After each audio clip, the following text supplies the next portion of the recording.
Whether your goal is to nail that calisthenics pushing skill, gain muscle size, learn full body coordination, get a six-pack, this workout is for you. It's also suitable for beginners as well because I've included a range of progressions for every single exercise. Today we are going to be targeting our chest, our shoulders, and our triceps, and our core, of course. This is an excellent, well-rounded workout for people who are looking to increase their pushing strength. My name is Summer. I am a calisthenics athlete, all self-taught as an adult. So my goal with this channel is to help other people who are looking to improve their overall body coordination, learn some cool calisthenics skills, but help you guys learn it way faster than I did, and I hope that I can actually train you to outperform me. That is my goal with this channel. First things first, I would recommend doing at least 5 minutes of some sort of cardio. Cardio helps to get us focused, elevate our core temperatures, and prepare our body for the load that we're about to put on it.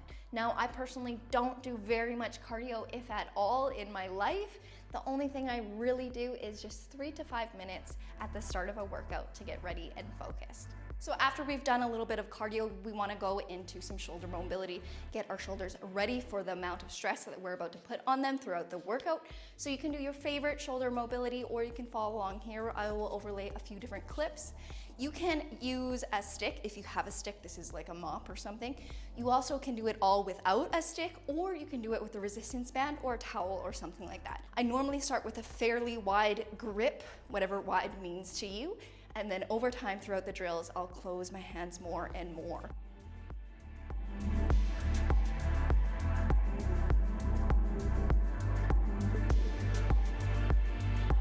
You will see in the drills, there are some where I focus on keeping my upper body completely still, really focusing on articulating from the shoulder.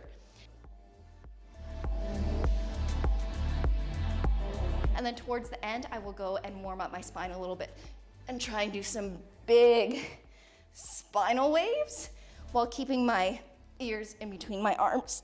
So I keep my arms kind of exactly where they are and try and rotate through the spine, get the spine ready for the workout as well. So go ahead, try a few of these drills, try some different widths on your stick or your rubber band or your towel or whatever you got.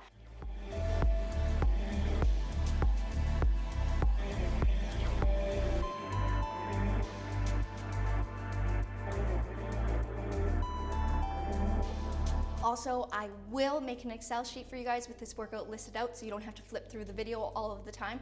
I will leave that in the description box below. Thank you guys so much for being here. Now we have our whole core temperature up from our little bit of cardio. We got our shoulders feeling a little bit more mobile than when we started. So next we're gonna go ahead and fire up the core. We are gonna be holding different hollow body positions, each for a minute for a minimum of 5 total minutes. If you wanna follow along, I have a 6-minute follow along core video that actually has so many progressions for every single exercise. So that one's a great one to watch. So I got my timer rolling here. My first one is going to be just a regular plank. However, I'm going to protract my shoulders, lean forward a little bit more than normal because this is going to help for the exercises that we're about to do today. We're gonna push, we're gonna externally rotate our shoulders. We are going to lean forward, shoulders over wrist, because this is gonna help with what we're gonna be doing today. Sometimes with plank, you want a neutral spine. This one, we're gonna fully tuck under, squeeze our glutes, get that nice squishy butt, look forward, lean forward. From there, we wanna warm up our core all the way around. So we're gonna go into a side star and we're gonna rotate our shoulder, push as much as we can, and then try and find that stack. It is really nice when you have a mirror because you want this to be a straight line and you want to be pushing down on the floor as much as possible using your scaps. You don't want to be here, you want to be pushed out, a little bit externally rotated, get those hips up high and hope.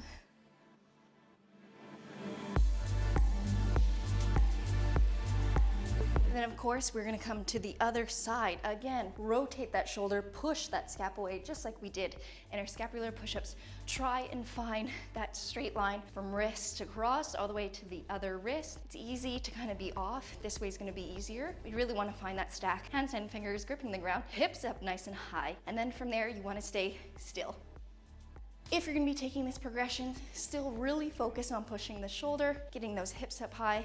I want you to be squeezed, long and tall. You can always stagger one foot in front of the other as well. It's always nice too if you start with the hardest progression and then move down to the easier progression. Now that we've warmed up our front core and our sides, we are going to warm up our back and our shoulders at the same time as well, of course. Place your feet together, take your shoulders out, bring your elbows in line with your shoulders. So you're gonna wanna hold them back here. No, we want them in line and we want them rotating. So think of it as opening. So we're gonna externally rotate, squeeze our feet together, up.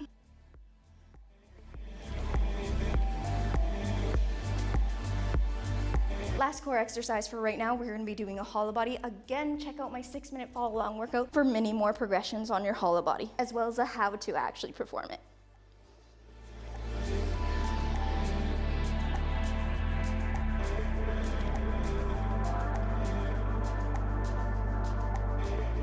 Again, start with the harder progression and move to an easier one as the full minute goes by. So you might start fully open like this, and then over time come to a closed position. And if you get really tired, you might just pull your knees in like this.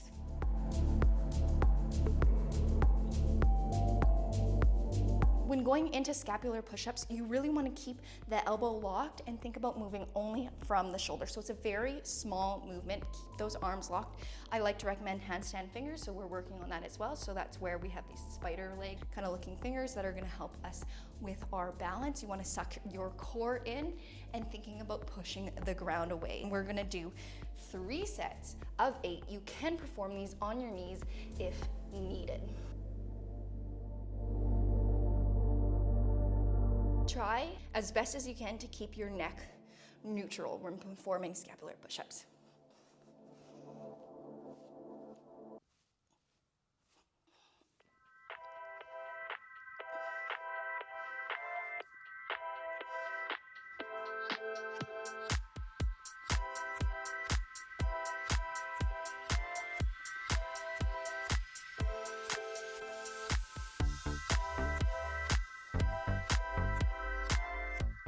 Next up, we have straight bar dips in the most sketchy way possible. It is nice if at your gym, say you have a regular pull-up bar, or a Smith machine would work really well for this too, or just some dip bars. Like at home, I have my own dip bars and those work great, but for now, we're gonna make do with this one. I will also show you some modifications in a moment as well, but we're gonna be going for higher reps. We're gonna be doing 10 sets of 4. The goal here is to go to just below your chest and back up and push out at the top.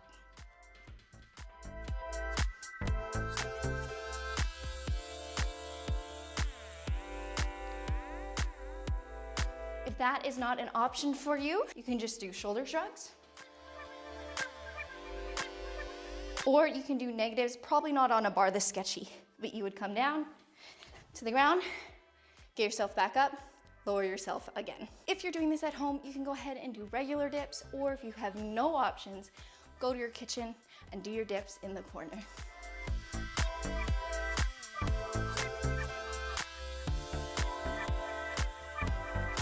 Next on to a brutal part of our workout, which is also the most fun, is tuck planche holds. How I normally set my reps for this, or my time for this, is I will go into the position with a timer in front of me, make note of the time when I first get into it, and come down just shy of failure. And whatever that time is the time that I'm going to be doing for the next couple of sets. This exercise does work your tendons, so remember that your tendons can't hold as much strength as your muscles. You have to allow them to catch up. So this might be the very first time that you're strengthening your tendons, so don't push it too far. So there's a few different variations for the tuck planche hold. I personally am at kind of the beginner stage for this because it's not something that I train too often. If you are not very flexible, you might need way higher blocks, and that is no problem. Unfortunately, I don't have any to demonstrate with you now. Parallettes will definitely work the best, or even really big dumbbells. You can also do this on the ground as well. It's just gonna be harder. For right now, as a baseline, I'm gonna be doing 11 seconds for time, a minute to 2 minutes rest in between each set. So the progression that I'm working at, I will go ahead and show you now. So remember the planks that we were doing at the start of this workout? This is where they come into handy. We want our shoulders over our wrists, our core compressed, and pulling it up.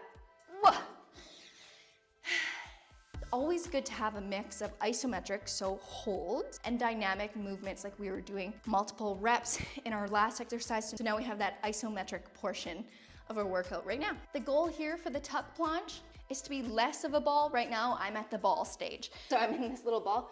The goal is, with your feet off the ground, is to get your spine to extend. So it's like this, but off the ground with your legs tucked. That would be the next progression to the one that I'm doing. The easiest regression for this, if you can do somewhat of a tuck planche hold, is once your feet are up and you get too tired, put them down. And now try to extend your lean even more, pulling your butt up, pulling your core up. So just put your toes down. Or going into something like a crow pose if this is completely out of reach for you. So you can do the crow pose on the ground or on some bars. Look forward, lean forward. Bent arms though. That's one of the things, is we are actually training straight arms here. But if you do the crow pose, you are doing bent arm, which is no problem. It's better than not working on any isometrics at all. You can always do a crane pose where your arms are straight and then you bring your legs up, but your arms are straight.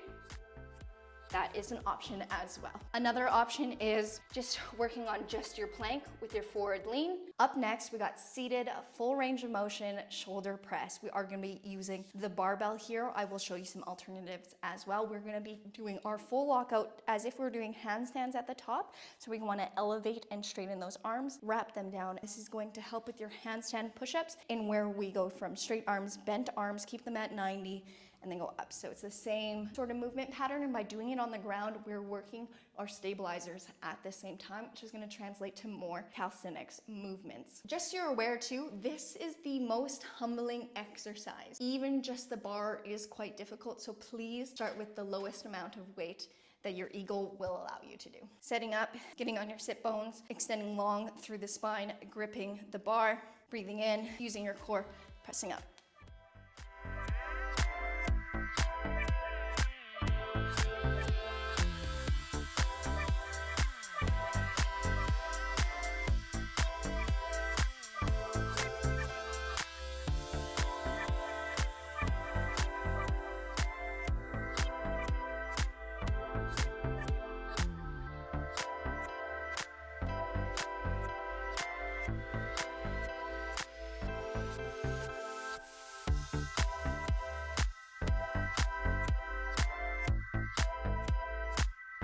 What I personally would finish with would be some bridge holds. I do 3 or 4 rounds of whatever bridge hold felt good to me. It's nice because it opens up the chest, it stretches the arms while also building some back flexibility. If you're new to doing a bridge, you can elevate your feet.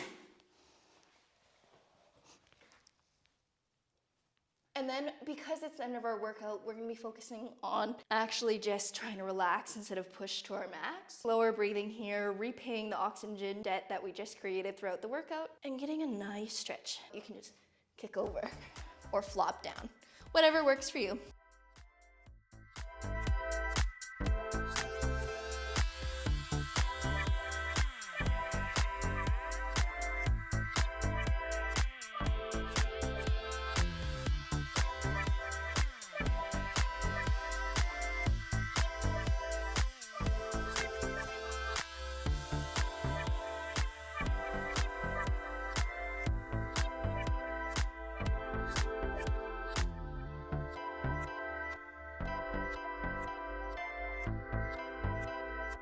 Well guys, that's it. That's all. The workout is done. If you have some more time on your hands, feel free to take some time to roll out your chest, roll out your triceps, your shoulders, things like that to prevent too much soreness. I really appreciate you guys joining me today. Leave me a comment below, hit like and subscribe so I can continue making more videos for you, and let me know what you want to see for the next workout. I'm Summer Fun Fitness. Follow me on Instagram for more daily posts.